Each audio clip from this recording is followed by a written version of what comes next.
Well, hello everyone, and welcome to the Power Up by PNM podcast hour in partnership with the Hispano Chamber of Commerce, featuring some of our community's favorite leaders and small business owners. So plug in your favorite device, grab a sack lunch and your favorite beverage, and join us every Tuesday at noon to meet the movers and shakers in our community that are not letting anything hold them back.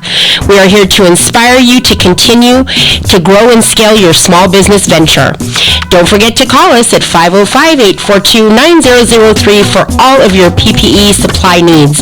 And for this podcast and any and all other information about the Hispano Chamber of Commerce, visit us at www.ahcnm.org/chamber chat. We'll give you another minute if you are joining us live.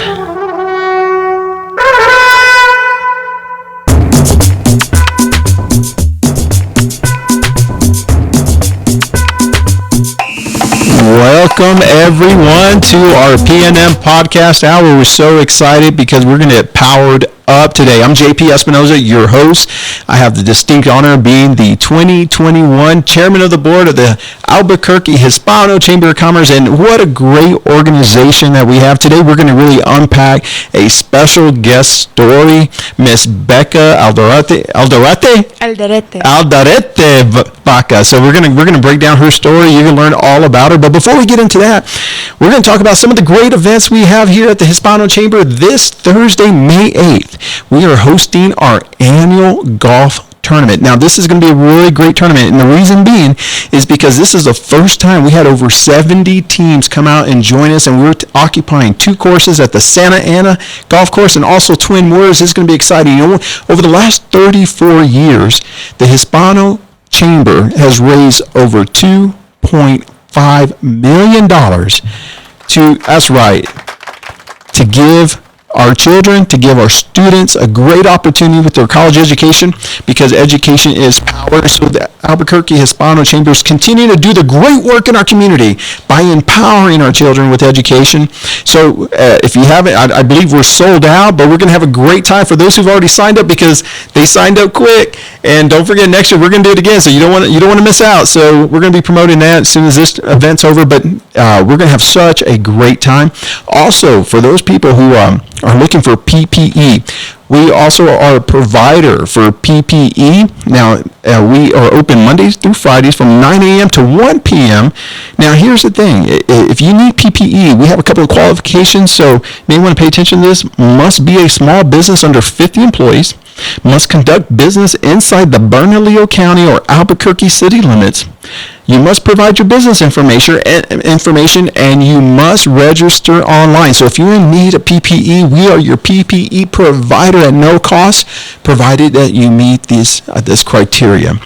Well, there's so many wonderful things to do right here in Albuquerque as the state begins to open up. I know you're excited, and I'm super excited.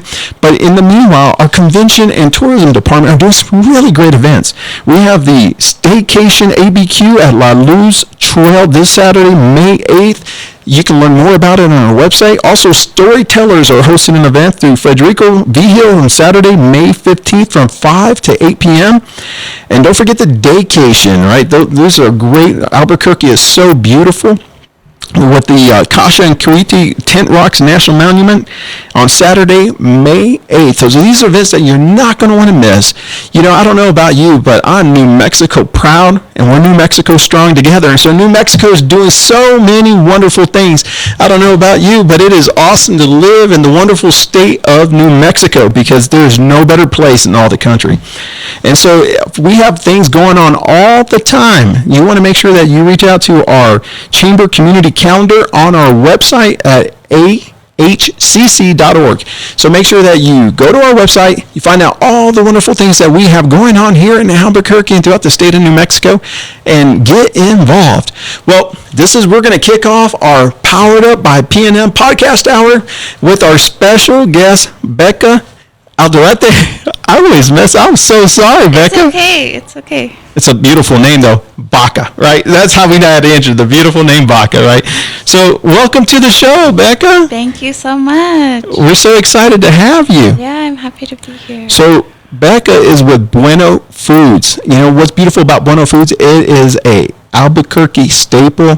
We're so proud. I see all the billboards everywhere, and you guys are doing great things. Yeah, thank you so much, JP. I mean, we have billboards. I even get tickled when I see them driving down the freeway. And one thing that we're really excited about coming up in under 2 weeks is our 70th anniversary. Wow. 70 years, 70 years. Well, that's great. Let's unpack that a little bit. 70 years, your company, Bueno Foods, has been a big part of Albuquerque's economy and really making Albuquerque proud. Tell us the story of Bueno Foods. Tell us a little bit, how did it get started? Who started it? I'd love to hear about it. Yeah, so that is a good question. It is sort of family lore, but Bueno Foods actually started right here in the family, the geography really sprung up out of Barelas. My great-grandparents, Filomena and Refugio, lived actually right across the street from the Hispano Chamber. Wow. Before they moved over the bridge to 5 Points. And the story is that, after my grandfather and his brothers came back from World War II, they were sort of unable to find jobs. They didn't really know what to do, so they thought, well, let's try maybe a grocery store. So there was a store for a while called the Ace Food Store, and their mother would pack their lunches, and so she would be cooking in the back, and people would come in and they would say, oh my God, that smells so good, what is that? So they said, well, maybe we'll do carry out. So that happened for a little while, and then they thought, well, let's, it was the 50s, so frozen food was becoming important, right? Yeah. So they thought, well, why don't we do that with green chili? That's New Mexico's iconic, food, so why don't we do that? And that's how Bueno Foods was born. I mean, we were the first to commercialize green chili and tortillas and, put it on a larger scale here in New Mexico. That's so exciting. Yeah. So do y'all distribute green chili throughout the country, throughout the world? Throughout the country. Wow. Yes, we have. Yeah, give it up for Bueno Foods for taking the good work of green chili throughout the entire country. Yeah. It's really fascinating. Every single time I travel throughout the country, people are saying, send me some green chili. And we could get it at Bueno Foods and send it across the country, huh? Yeah, that is true. And, it is distributed across the country. And the fabulous thing about having the cross-country distribution is that money comes back into New Mexico. That's right. It's reinvested here in the community. Come on. So, if people are buying our products, anywhere in the country, it is a testament to the reinvestment that we do back here. That is so good. Bueno Foods is a huge contributor to New Mexico, our story, who we are. You really celebrate, our legacy and everything that we represent. One thing I love about your story is that your grandparents started this out of necessity, right? And I bet you there's so many entrepreneurs who are listening today where they had to start their business out of necessity. And so that's such an inspiring story because there's people right now who will be staples in New Mexico 50, 70 years from now. So congratulations on all your success. Yes, thank you. I mean, my grandfather and his brothers and his father really... It is out of necessity. Yeah. And it is out of, how do we stay here in New Mexico? How do we live here? How do we work here? How do we figure out a future here? And for them, that was the way forward. The story is very special, but it is not unique. I mean, New Mexico has these stories all the time. And that's so beautiful. I love that. It is. One of the things that I really want to, indoctrinate, I hate to use that word, but that's probably the best way, is that we are New Mexico strong. You know how powerful we are as an organization, as a community, as a people.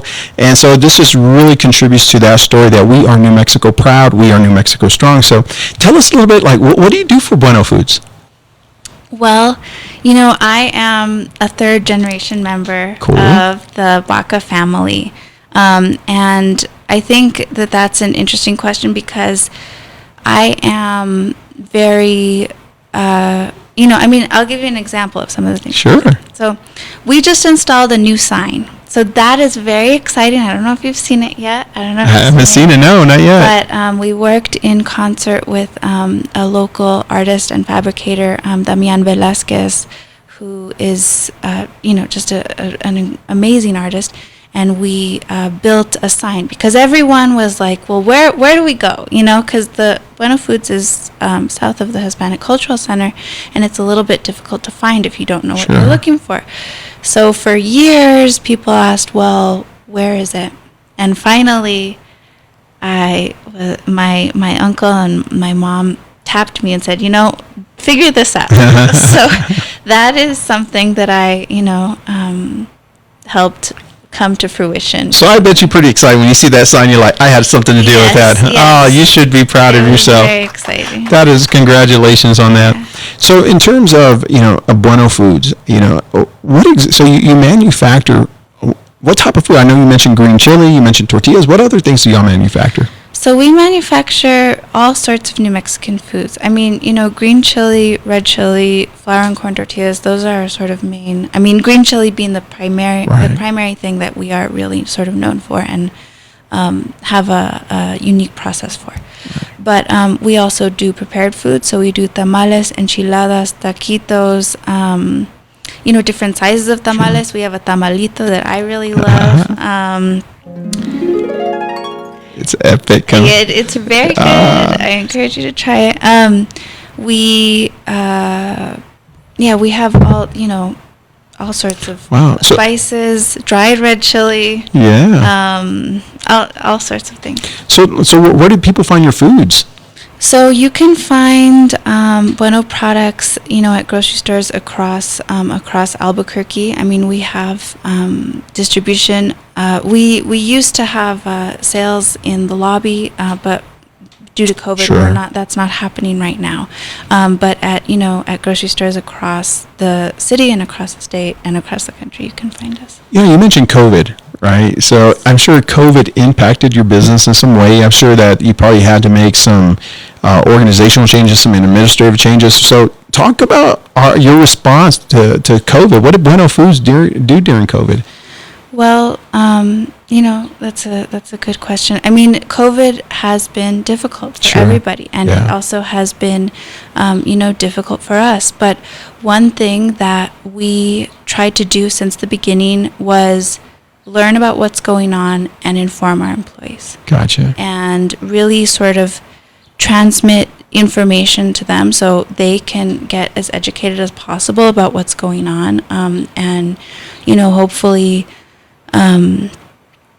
take up some of the practices themselves. I mean, we started implementing masking, PPE in March. Sure. We did wellness screenings for visitors and employees from early on, and we're still doing that. Right. We installed plexiglass and protective surfaces in manufacturing areas and administrative areas. Wow. We sent some of our administrative staff, home and only kept, the essential folks that needed sort of to be on site. So those are some of the things that we did, but we also partnered, for example, with the State Department of Health. Mm-hmm. We conducted a testing site there at Bueno Foods for employees and the public for several months. And one thing that, personally I'm very proud of is that we elected not to lay off anyone. Come on now. Because of COVID, and that is something that is great. Personally, I feel very happy about. Oh, that is wonderful. So if you're a Bueno Food employee, they had the confidence knowing that they weren't going to be let go, that they were going to be able to keep their jobs. Congratulations on that, because that's huge. So many people had to lay off employees, unfortunately. Excuse me. Yeah, I mean, it is very, things were hard, but we it's just about educating people. That's about right. Giving them the resources that they need and trying to give them the confidence, give our employees the confidence. Now, did your organization change in terms of their distribution model during COVID, or did things remain the same? Well, I mean, with restaurants closing, Sure. that sort of changed some, or, not closing, but, how the way in which we go to restaurants drastically changed. So it did sort of change how we thought about, well, how much of our product goes to restaurants, how much of our product goes to retail, Right. And thinking about, how do people cook? How do Right. people cook at home, and how can we sort of help people with maybe products that we'll think about in the future? Oh, that's super cool. So it almost led to innovation, right? Yes. There's this really cool book a dear friend of mine gave me called The Medici Effect. I don't know if you ever read that book or not. haven't. It's a really cool book because it talks about how creativity and innovation, when crossed with culture and diversity intersect, it creates a new opportunity for so many people. So it sounds like you almost had like a Medici type opportunity here, because we have our culture, we have diversity, you have creativity and innovation that are colliding together, and it almost seems like you guys may come out with some new ideas. Yeah, I mean, I hope so. It is certainly interesting, everything that COVID has brought to us. So I think it takes a true entrepreneur or a person with great foresight to look at opportunities during COVID, because COVID created such an impact. I believe it changed the way we do business forever to some degree.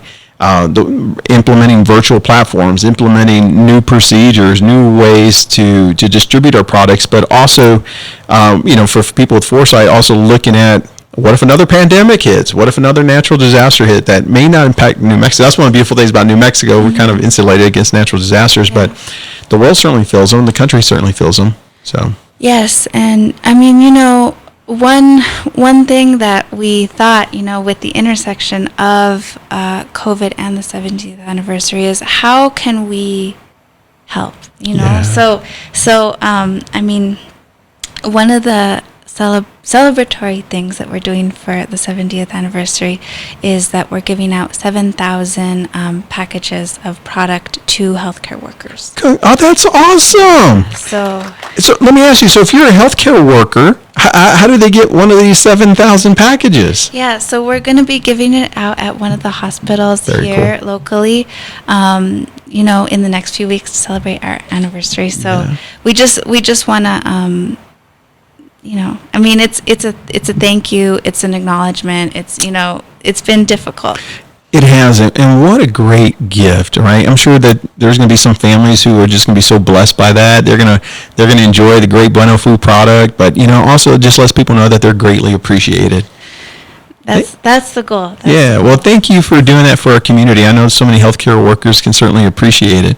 Hey, so what we're going to do is we want to turn the conversation to learn more about Beca. Oh my goodness. Oh, we're going to have a little bit of fun. So, boom, right?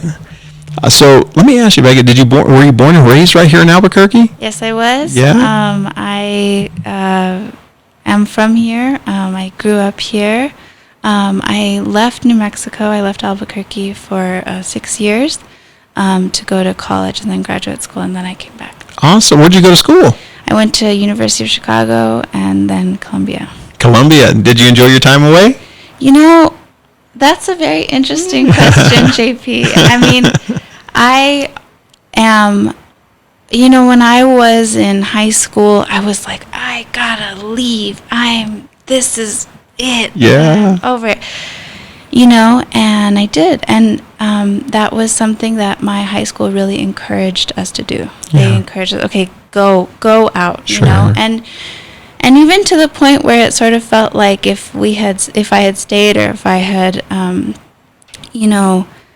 decided that New Mexico was the place where I wanted to be, it was maybe not a good thing. Yeah. And that was,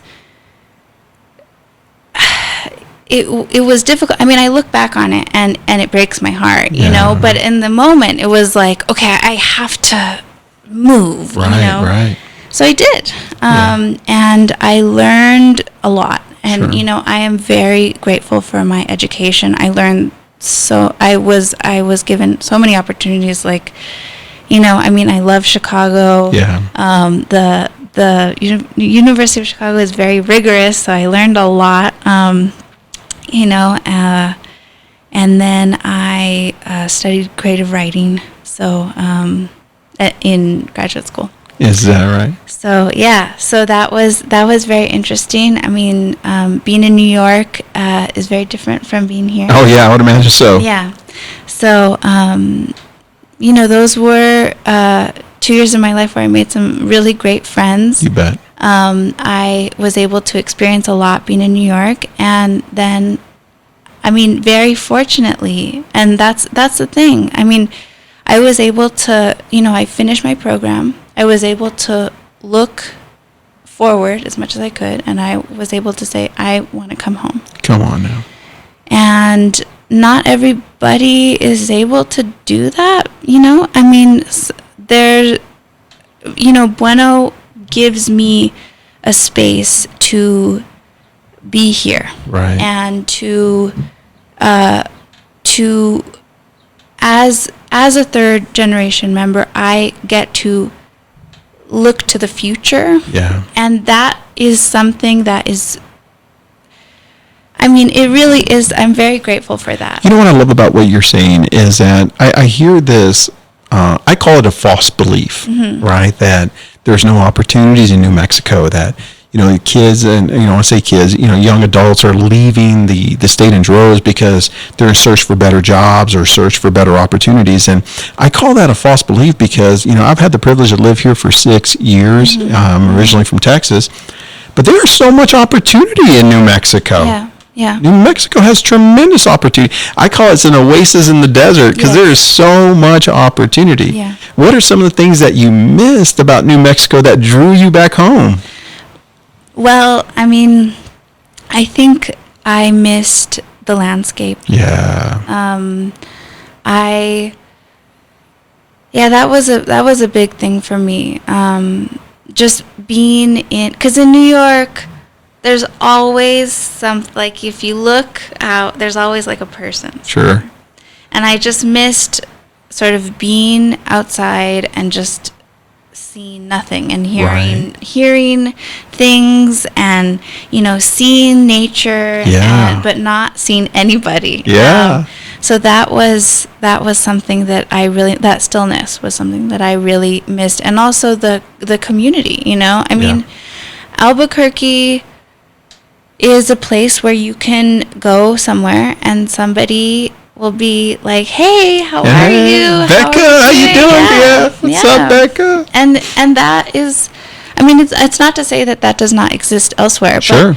But there is something that's very comforting and grounding in that. I've been in different places in the country, but there is such a family culture amongst the entire community, not just within our families right here in New Mexico. And so that's one of the beautiful things about our culture here in New Mexico. And so let me ask you, if there's a parent who has a child who says, "Mom, Dad, I can't wait to get out of New Mexico," what would you tell our listeners who are parents who are they're trying to keep their kids here because not that they want to keep them here, but they understand how wonderful New Mexico is, but maybe their 18-year-old maybe doesn't see it. What advice would you give to those parents?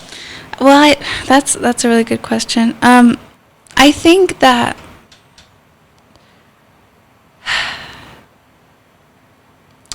I would probably say, because I'm not a parent, but I would probably say let your kids go.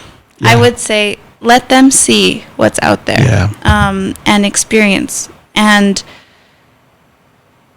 experience what they want, what they would like to experience. But I would say, just, I think this has to do with the false belief that you were talking about, but this belief that there is some prestige or there is some sort of dust that will fall on you if you move to another place and you do this, and something is there for there is this shining thing that will be there for you. And I think one difficult, and that false belief is spun, or, there is air breathed into that by certain types of schools, like the one that I went to. Right. I mean, I went to prep school, by colleges, Sure. by other sorts of like job opportunities and industries. And I'm not trying to say that, there aren't good things elsewhere, but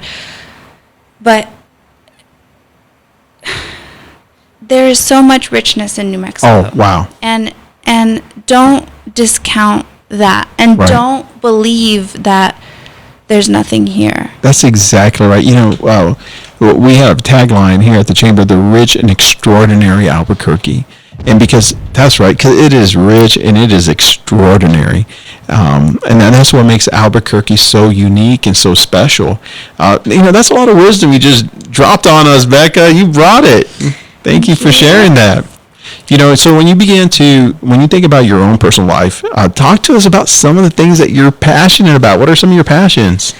Yeah, so like I said, I went to graduate school for creative writing for poetry. So, poetry is something that I love. Sure.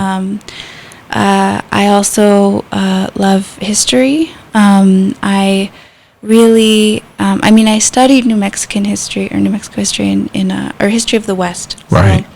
So, really thinking about the history of the Western United States, thinking about all, the ways in the colonization of the Western United States, what, how does that look, and Right. what are the implications today? Thinking about food, and how it nourishes in different ways. And how we can, in Albuquerque, continue to grow a fabulous food scene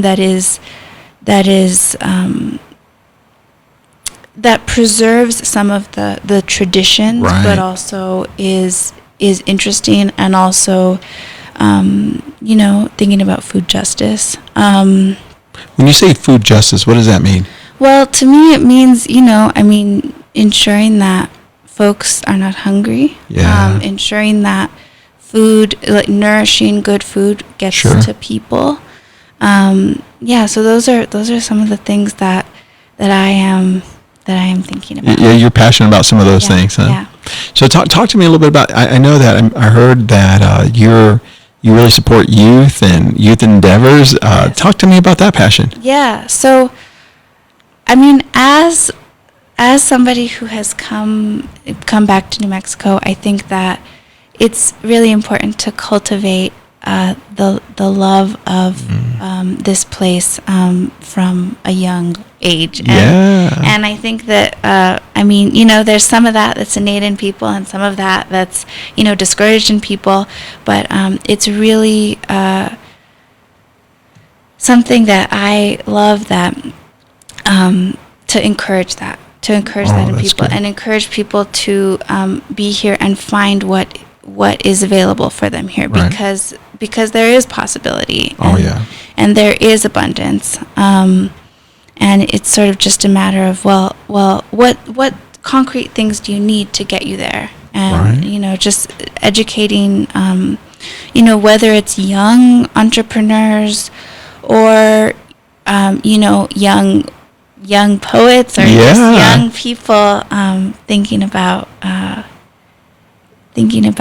possibilities. That's so good. So, do you happen to have one of your short poems that you can recite for us?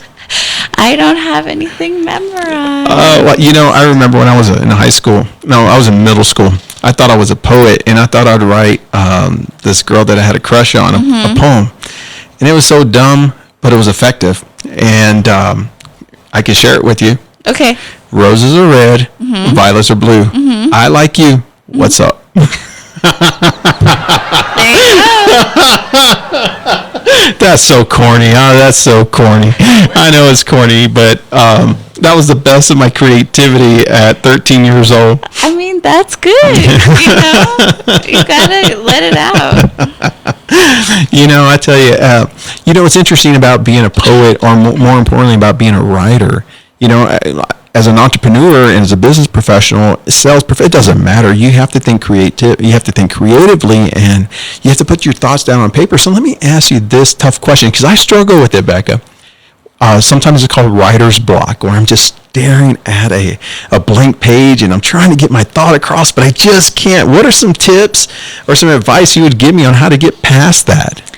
Well, speaking from my experience just writing, I would say you gotta sit down and just write, and you just write and write, and if it's stupid, keep writing. Just push past it. Yeah. If you're like, I hate this is stupid, I can't believe that I'm writing this, just keep going. And I feel like often right after that crunchy part, you get to a good part. You get into the flow, huh? Yes. Yeah, you find that flow. Yeah, and I mean, maybe that can be extrapolated for business purposes, but I think sort of when I talk myself out of an idea, sure, it's more detrimental to stop than it is to write something stupid. Right. I mean, because you can have something stupid on a page, and then you can put it away, but at least you spent the time getting it out there. I encourage people to journal, right? I'm a big, believe it or not, I journal like every day.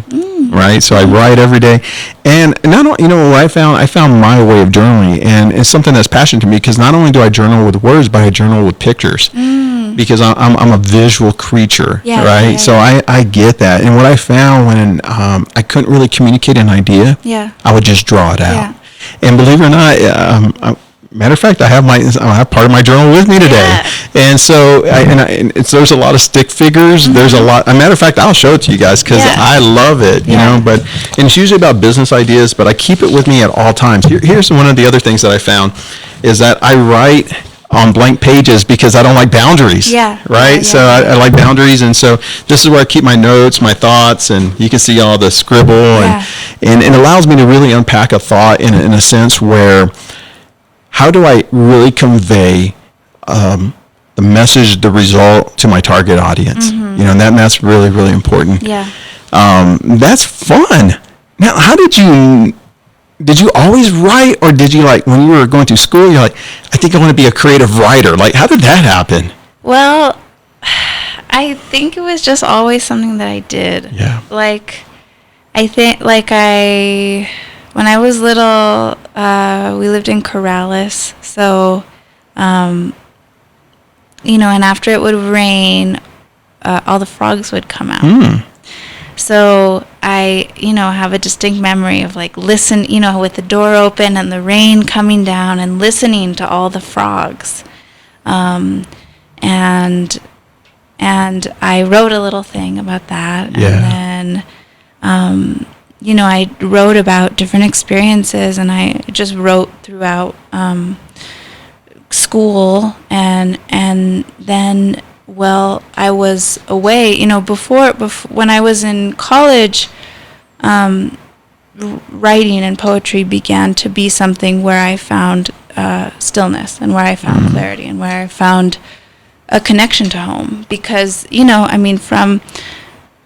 don't mean to make it sound like, the whole, like, constellation led me back, but, it kind of did. My work, or the poetry that I like, always has a connection to geography, and the geography of here, Yeah, no, what's interesting is that I grew up in an environment in where people were taught, you need to be a lawyer, you need to be a financial advisor, you need to be an accountant, and it was by the books, a very numerical path, right? And I remember sitting down with a college professor, and the professor said, I predict that the MFA, the Masters of Fine Arts, will soon supersede the MBA program. And it was really fascinating, that statement that the professor had mentioned to me, and it was simply because he argued that creativity will surpass the number crunching, because number crunching is basically anyone can do it. You can outsource it, and I say that tongue in cheek. If you have your MBA, I applaud you for that. It's a prestigious designation and an award. However, but creativity plays a tremendous role in business. How has creativity served you in business? Well, I mean, first of all, I want to say, like, to have 2 years to just write and read, like, oh my goodness, like, how fabulous is that, But, I mean, we can just talk about it in relation to the sign that we just put up, right? Right. I mean, I was able to work with an artist to create something that was sort of a distillation of what bueno is, because it is the words bueno, B-U-E-N-O, like big, and that is, I mean, I thought about that, like, what could we do for this sign? Right. How can we make it emblematic of the company? But I also think that,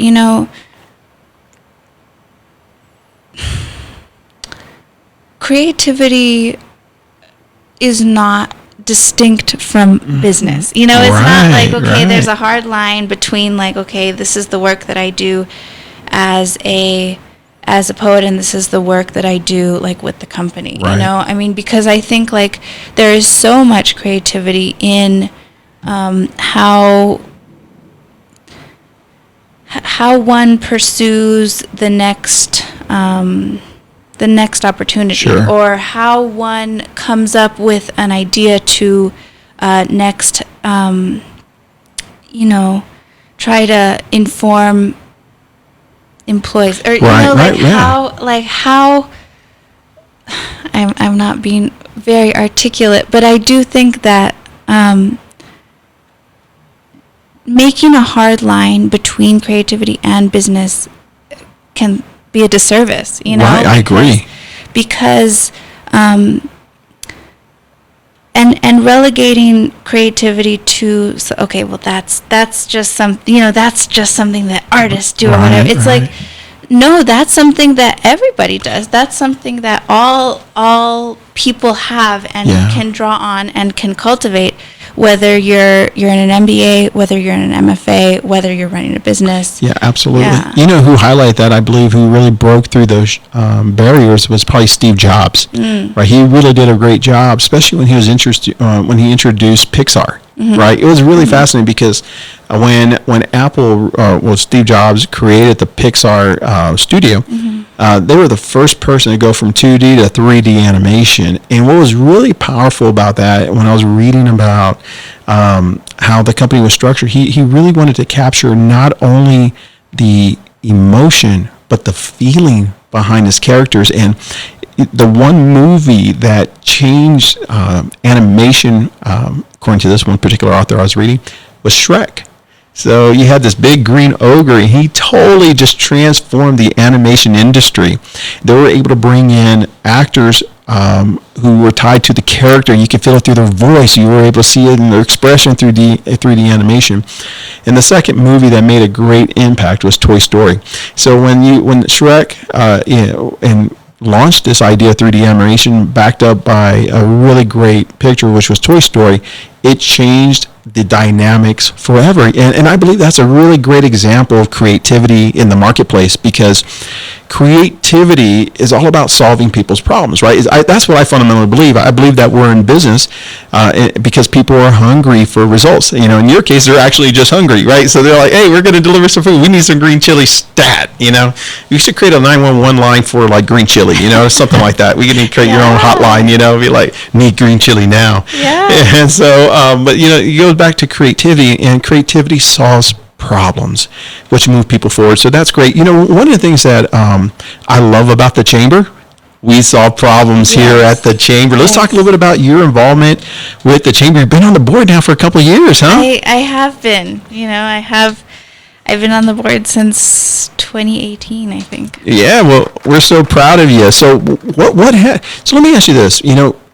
The Bueno Foods is now 70 years old. The Chamber celebrated our 40th anniversary recently, right? So, we're legacy organizations right here in New Mexico. How has the Chamber impacted Bueno Foods? Because I know Bueno Foods has certainly impacted the Chamber for greatness. Yeah, I mean, it's good. I mean, not good. It's great to have, to be so close to the Chamber. Yeah. I think that we try to help the chamber in, how we can, in, Sure. in the capacities that we can, through the golf tournament that's happening. We're going to be supporting our children. That's right. Helping Congratulations. out with some food, and Yeah. it's really it's good to see everything that the chamber is doing. Oh, wow. The chamber is doing so many different things on so many fronts. This is not just a commercial, but it is a commercial for the Hispano Chamber because, I don't know if you heard my story before, but I'm indebted to this organization. If it wasn't for this organization, I would honestly tell you, I don't know if I'd be where I am today. When people use the chamber's resources to not only give back to the community, but further their own career by helping other people. The chamber's empowered, you're empowered, but more importantly, the people we serve are empowered. What are some of the things that Bueno Food, you do the golf tournament, but what are some of the things that Bueno Food's involved with the chamber? Yeah, so I think we are involved in, let's see. I know you guys do a lot of sponsorships. Yes, we do. Do a ton of sponsorships, Yes. What's really fascinating about that, Becca, is that I believe that there's different levels of contribution, right? So it sounds like, you guys sponsor, which is, we're so grateful here at the chamber for the work that you do, but also you give back with your time. In terms of volunteering as a board member, what has that done for you, and why do you feel that's important? Well, it feels good, I enjoy the time that I spend with the board and the time that I spend volunteering, because I'm able to see, Ernie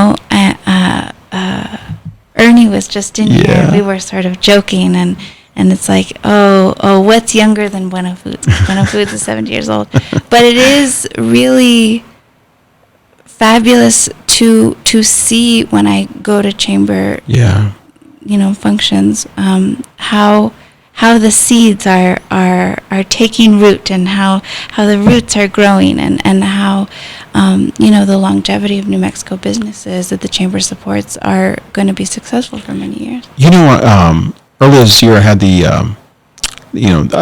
opportunity to be published in the Albuquerque Business Journal and the Albuquerque Journal, and we talked about what the chamber really is, and I believe it's a lighthouse. Yeah. I really do believe that the chamber is a lighthouse, because there's so many people who need hope, especially coming out of this pandemic. People need hope.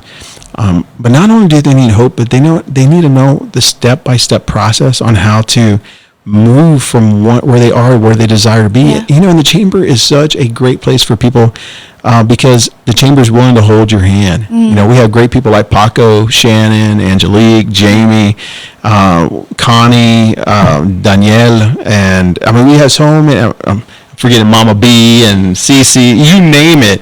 And we have so many wonderful people here that serve our community.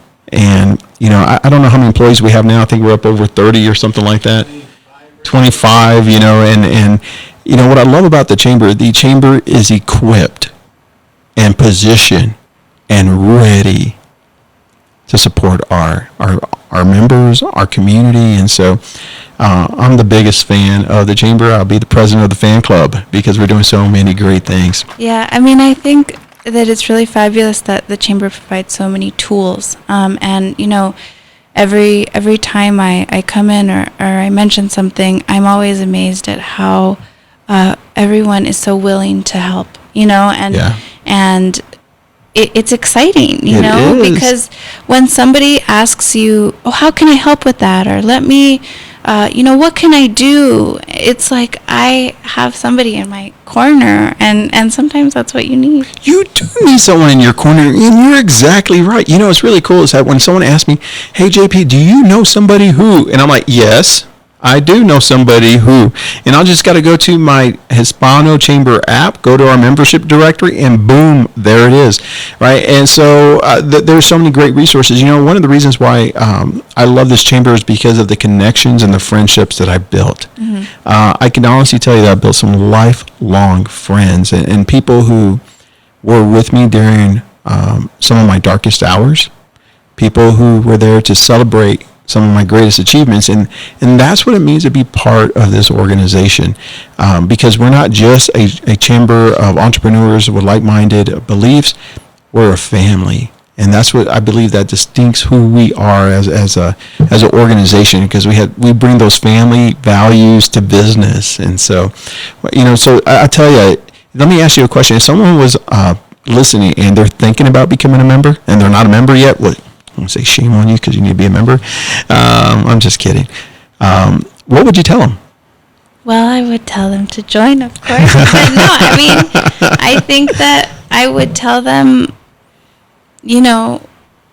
if you can, what do you need? Come on now. And the chamber can most likely, probably 100% give that to you. They can, whether you're a person who wants to figure out like how to get into government contracting, whether you need a business plan, whether you need seed money or capital, we don't provide that, but we have those resources that we can help people with. Or sometimes people just need, they need that connection, that one connection. Ernie always talks about it. Ernie C. Baca, who happens to be the president of the chamber, he always says this, and I love it, and I quote it everywhere I go. So Ernie, I'm going to give you credit this time. Next time, I'm just going to take it as my own. And what that is that you're just one connection away. And you're truly one connection away from your biggest opportunity, one connection away for that, something that can launch and expand your business to the next stratosphere, right?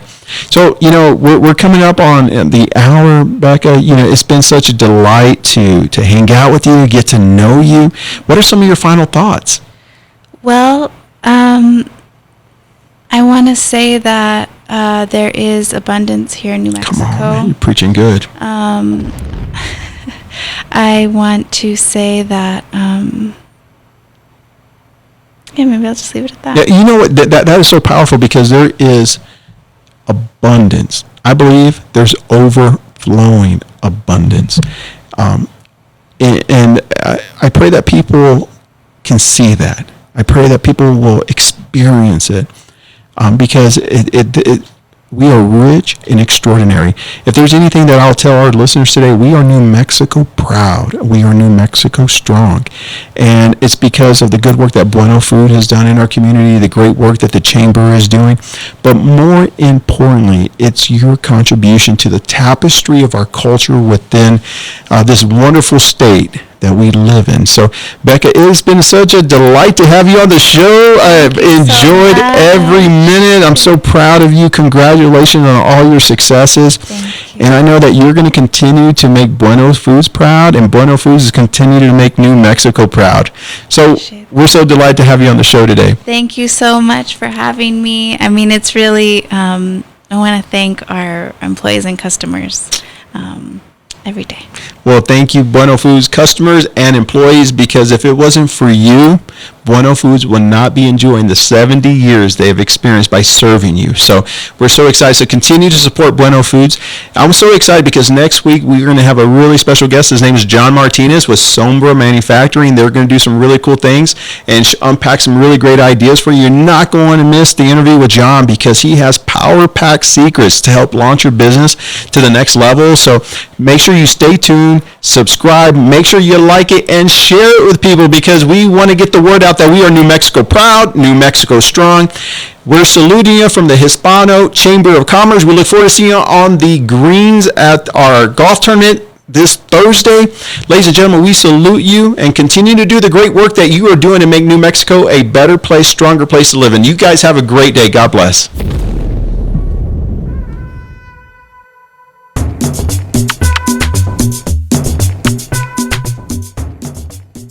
Thank you, everyone, for joining us today for the Power Up by PNM podcast hour in partnership with the Hispano Chamber of Commerce. And again, a big shout out to our sponsor, the folks at PNM, who help keep your businesses energy efficient. Don't forget to join us every Tuesday at noon to hear from those in the community that are moving us forward. And for more information about the Albuquerque Hispano Chamber of Commerce, call us at 842-9003 or visit us online for more information at www.ahcnm.org, and to replay this podcast, add a /chamber chat.